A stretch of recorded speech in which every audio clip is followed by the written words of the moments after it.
ગાંધીધામ વિસ્તારમાં આવેલા રાધિકા જ્વેલર્સ તથા તેમના રહેણાંક મકાનમાં 2 ડિસેમ્બરના રોજ નકલી ઈડીના અધિકારીઓ બની ચોરી કરનાર ટોળકી પોલીસના જાળમાં આવી છે। આ ટોળકીએ ઈડીની રેડના નાટક હેઠળ સોના ચાંદી અને રોકડ રકમ સહિત 25,25,225 મુદ્દામાલની ચોરી કરી હતી। ચોરીની ઘટનાને પગલે રાધિકા જ્વેલર્સના માલિકે ગાંધીધામ એ ડિવિઝન પોલીસ સ્ટેશનમાં ફરિયાદ નોંધાવી હતી। ઘટનાની ગંભીરતા જોતા પૂર્વ કચ્છ એલસીબીના પોલીસ ઇન્સ્પેક્ટરની આગેવાની હેઠળ વિશેષ તપાસ માટે એલસીબી અને એ ડિવિઝન પોલીસ સ્ટેશનની ટીમોને ચુસ્તપણે કાર્યરત કરાઈ હતી। કેસની તપાસ માટે આધુનિક પદ્ધતિઓનો ઉપયોગ, ટેકનિકલ સર્વેલન્સ, હ્યુમન સોર્સ અને સીસીટીવી ફૂટેજના આધારે આ ગુનામાં સંડોવાયેલા આરોપીઓની ઓળખ કરી તેમની શોધખોળ હાથ ધરવામાં આવી હતી। ભુજ, ગાંધીધામ અને અમદાવાદ સહિતના સ્થળોએ અલગ અલગ ટીમોને તપાસમાં ગતિ આપવાનો આદેશ આપવામાં આવ્યો હતો। આ તપાસ દરમિયાન નકલી ઈડીની ટીમના કુલ 12 આરોપીઓ સામે પુરાવા મળ્યા હતા। આશ્ચર્યજનક વાત એ હતી કે આ ટોળકીમાં એક મહિલા પણ સામેલ હતી। પોલીસના દબાણ હેઠળ આરોપીઓએ ગુનાની કબૂલાત આપી હતી। તપાસમાં ખુલ્યું કે આરોપીઓએ સુનિયોજિત રીતે ઈડીના અધિકારીઓના રૂપમાં પોતાને રજૂ કરી આ ગુનાને અંજામ આપ્યો હતો। પોલીસે ટોળકીને પકડી 45.82 લાખના મુદ્દામાલ કબજે કર્યા છે। સાથે સાથે આરોપીઓની મોડસ ઓપરેન્ડી જાહેર કરી હતી, જેમાં તેઓની ગુનાહિત રીત અને પ્રણાલીની વિગતો સામેલ છે। આરોપીઓ પૈકી એક આરોપીનો ગુનાહિત ઇતિહાસ પણ પ્રકાશમાં આવ્યો છે, જે અગાઉથી સંશયાસ્પદ પ્રવૃત્તિઓમાં સામેલ હતો। આ ટોળકીના તમામ સભ્યોને ઝડપી પાડવા માટે પોલીસની 37 સભ્યોની વિશેષ ટીમ રચવામાં આવી હતી, જેમાં છેલ્લો આરોપી હજુ પકડાવાનો બાકી છે। ગાંધીધામમાં બનતી આ ઘટનાએ સ્થાનિકોમાં ભય ફેલાવ્યો હતો, પરંતુ પોલીસની ઝડપી અને સંપૂર્ણ તપાસથી ગુનાહિત ટોળકીનો ભોગ બનનાર લોકોમાં આત્મવિશ્વાસ ફરીથી જન્મ્યો છે। પૂર્વ કચ્છ એસપી સાગર બાગમારે ચંચળ ન્યૂઝ સાથે વાત કરતા માહિતી આપી હતી। 2 ડિસેમ્બર 2024ના સવારે 11 વાગ્યાની આજુબાજુ ગાંધીધામ ખાતે જે મેઇન માર્કેટમાં રાધિકા જ્વેલર્સ જે આવેલું છે, ત્યાં સવારે 11 વાગે એક 4-5 લોકોની ટોળકી આવે છે। જે ટોળકી પોતાનો પરિચય ઈડીના અધિકારીના રૂપમાં આપે છે અને ત્યાં જ્વેલર્સના અંદર શોરૂમમાં અમુક બાતમીના આધારે સર્ચ કરવાનું ચાલુ કરે એવું આ ટોળકી જે છે ત્યાં માલિકને ને એ લોકો જ્યાં બેઠા એમને જણાવે છે।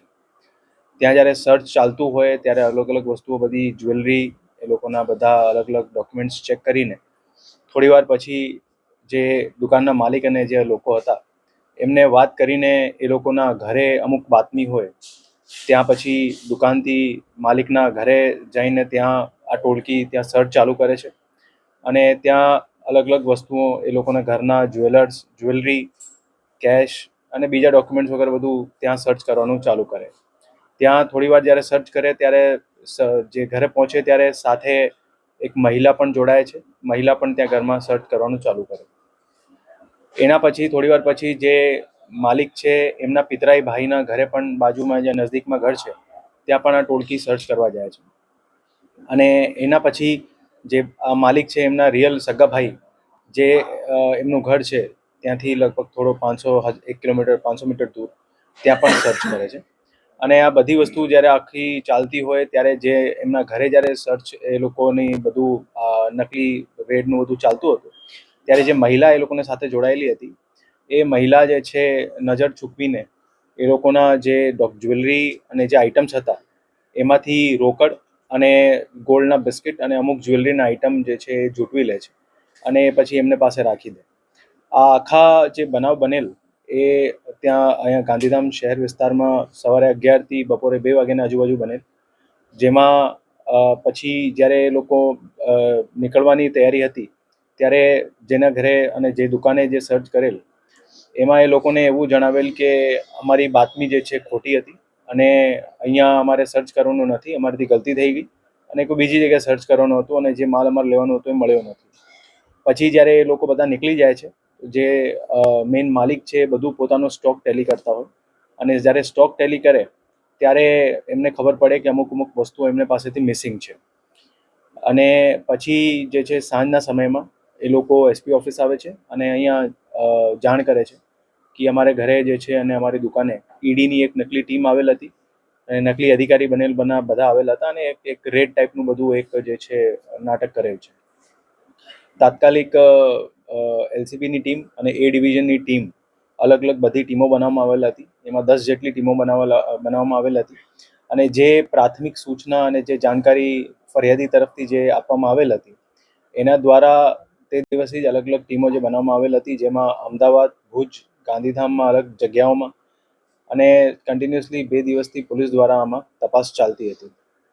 ગઈકાલે રાત્રિમાં આ બનાવ બાબતમાં એક ગુનો દાખલ કરવામાં આવ્યો છે. ફરિયાદી તરફથી જે ફરિયાદ ગઈકાલે આપવામાં આવી છે, જેના અનુસંધાને જે BNS હેઠળ ભારતીય ન્યાય સંહિતા હેઠળ જે ગુનો દાખલ કરવામાં આવેલ છે, જેમાં ભારતીય ન્યાય સંહિતાની કલમ 305, 204 અને 61(2) આના હેઠળ ગુનો દાખલ કરવામાં આવ્યો છે, જેમાં ખોટા અધિકારીની ઓળખ આપવાની, બધું સંયુક્ત કાવતરો કરવાનું અને ટોટલ જે મુદ્દામાલ એ લોકો તરફથી એમાં જે બધું જ ડિસીટ વેમાં લઈ જવામાં આવ્યું છે એ લગભગ 25 લાખ જેટલું મુદ્દામાલ છે. અને આ ઓવરઓલ જે બનાવ બનેલ છે એમાં અત્યાર સુધી 12 આરોપી પોલીસ દ્વારા પકડવામાં આવેલ છે, જેમાં એક મહિલા છે અને 11 પુરુષ છે. એ અલગ અલગ આરોપીઓનું બધાનું અલગ અલગ રોલ હતું. જે ખોટા ઈડીનું અધિકારી બનેલ હતું એમનું નામ શૈલેન્દ્ર દેસાઈ છે, જે અમદાવાદનું રહેવાસી છે અને એ પોતે અમદાવાદમાં રેલવે DRMની ઓફિસમાં ટ્રાન્સલેટર તરીકે કામ કરે છે. પછી જે મહિલા છે નિશા મહેતા, એ ત્યાં એક અમદાવાદમાં ફિનાન્સની ઓફિસમાં કામ કરે છે. અહીંયાની જે લોકો જેમને ટીપ આપવામાં આવેલ હતા એ અહીંયા ગાંધીધામ અને ભુજના લોકો છે. અને પ્રાથમિક રીતે એવું જાણવા મળેલ છે કે જેના જ્વેલરીની દુકાનમાં રેડ થઈ છે ત્યાં આજે નકલી રેડનું જે બધું કાવતરું થયો, એમના જગ્યા ઉપર થોડા વર્ષો પહેલાં આઈટીની રેડ થયેલ હતી અને એના આધારે અમુક લોકોને ખબર હતી ને આના આધારે બધું પ્લાનિંગ કરવામાં આવ્યું છે. આ આખા બનાવમાં LCB, A division, DYSP Anjar અને પ્રોબેશનર IPS એ બધા સાથે મળીને અલગ અલગ 10 ટીમો જેટલી બનાવવામાં આવેલ હતી અને અલગ અલગ આરોપીઓને અલગ અલગ જગ્યાએથી તાત્કાલિક એમાં ડિટેન કરીને પછી એની ઇન્ટ્રોગેશન કરવામાં આવેલી છે. અને જેટલું મુદ્દામાલ હતું બધું મુદ્દામાલ એમાં રિકવર કરવામાં આવ્યું છે, રોકડ સહિત. અને અત્યારે જે આરોપીને પકડવામાં આવેલા છે એમની આગળની તપાસ પોલીસ દ્વારા ચાલુ છે.